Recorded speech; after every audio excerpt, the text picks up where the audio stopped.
Hi dear friends, welcome back to this channel.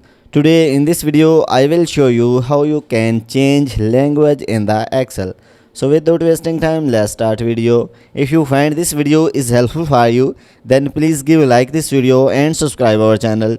So firstly open the sheet of Excel and then you will see the file option, so just click on it and then you will see more options at the bottom left corner, so just click on it and here you will see options, so just click on it and then you will see language options, so just click on it and here you can see office display language. So if you want to change office display language, then you can click on add language and then you can add language.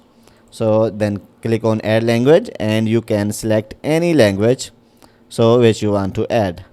So after selecting any language, so just click on it and then click on install option. So after installing, this language will be added in the display options.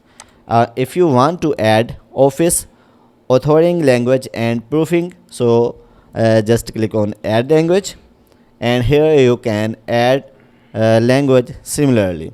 So guys, in this way you can add any language or change any language in the Excel. So guys, if this video is helpful for you, then please give like this video and subscribe our channel. Thanks for watching.